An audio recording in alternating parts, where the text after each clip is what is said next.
বন্ধুরা, খবর এসেছে চীন নাকি 2 কিলোমিটার পিছু হটেছে।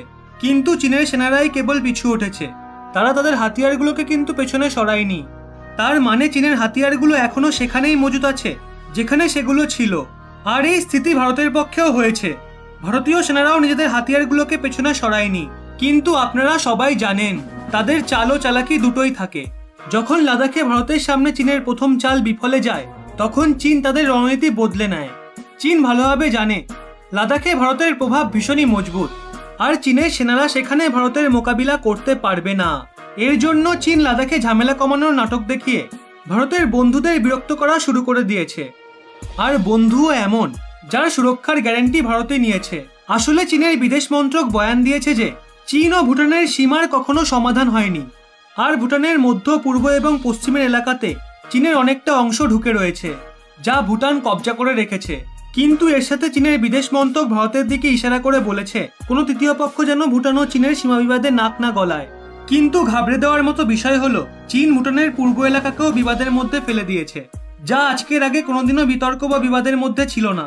ভুটান ও চীনের বিবাদ পশ্চিম এলাকা এবং কিছু মধ্যবর্তী এলাকাকে নিয়ে ছিল, অর্থাৎ চীন নতুন একটা এলাকাকেও বিবাদের মধ্যে ফেলে দিয়েছে। আসলে চীন এই চাল চেলে ভুটানের ওপর মানসিক চাপ আনতে চাইছে। ভারতের নিকটে যাওয়ার জন্য চীন ভুটানকে শাস্তি দিতে চাইছে।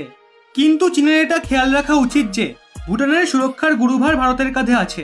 তাই চীন যদি ভুটানে জমি দখলের চেষ্টা করে তবে সেখানেও চীনকে ভারতের সামনা করতে হবে। 5ই নভেম্বর 2018 ধনতেরাসের দিন যখন পিএম নরেন্দ্র মোদী দেশের সেনাদের হাতে পরমাণু সাবমেরিন INS আরিহান তুলে দিয়েছিল, তখন পিএম মোদী একটা বয়ানে বলেছিল ভারত কারোর সাথে লাগে না, কিন্তু ভারতের সাথে যদি কেউ লাগে তবে তাকে ছাড়ে না। কিন্তু বোধহয় চীন পিএম নরেন্দ্র মোদীর এই বয়ানকে সিরিয়াসলি নেয়নি, আর গালওয়ান ঘাটিতে সেই ভুলটাই করে বসে। চীন বোধহয় ভেবেছিল অন্ধকারে ভারতীয় সেনার ওপর পেছন থেকে প্রহার করবে, কিছুদিন হয়তো সেই নিয়ে চর্চা হবে, আর তারপর আবার সবকিছু আগের মতো শান্ত হয়ে যাবে। কিন্তু চীনের জন্য মামলা এতটাই বিগড়ে গেছে যে চীন ভাবতেও পারেনি ভারত এতটা আক্রমণাত্মক হয়ে উঠবে, যা চীনের পক্ষে সামলানো মুশকিল হয়ে যাবে।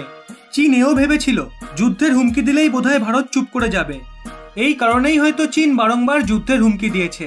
কিন্তু চীন এটা ভুলে গেছে যে এই ভারত আর 1962 সালের ভারত নেই।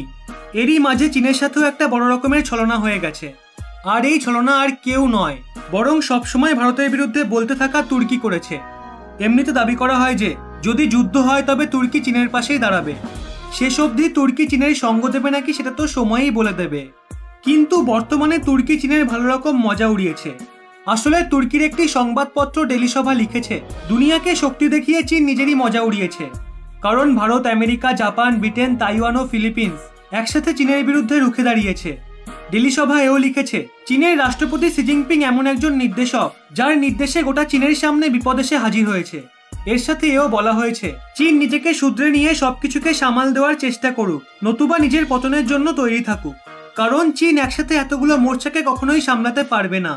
গত মাসে চীন তুর্কির সমর্থন পাওয়ার জন্য সাংহাই সংগঠনে তুর্কিকে অন্তর্ভুক্ত করার লোভ দেখিয়েছিল, যদিও চীন শেষ অবধি তো সমর্থন পায়নি, উল্টে সংকেত পেয়েছে যদি যুদ্ধ বাধে তবে তুর্কিও চীনের পক্ষে থাকছে না, যাকে চীন খুব কাছের মনে করত। এরকম ভাবে চলতে থাকলে পরবর্তী কিছু বছরে চীনের হাল এতটাই খারাপ হবে যে ভারতকে হুমকি দেওয়া তো দূরের কথা, ভারতের দিকে চোখ তুলে তাকানোরও সাহস হবে না। আপনার কি মতামত? একজন ভারতবাসী হিসেবে কিন্তু অবশ্যই কমেন্ট করে জানান, এবং আমার সাথে একমত হলে অবশ্যই ভিডিওটিতে একটি লাইক করে সবাইকে শেয়ার করে দিন। সবার মতামত আমরাও জানতে চাই।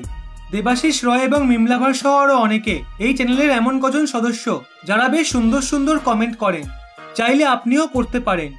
বেছে বেছে সেরা কমেন্টগুলো তুলে ধরবো আপনাদের সামনে। এবং এরকমই নিত্য নতুন তথ্য পেতে রহস্য বাংলা চ্যানেলটি সাবস্ক্রাইব করে পাশের বেল আইকনটি অল করে রাখুন।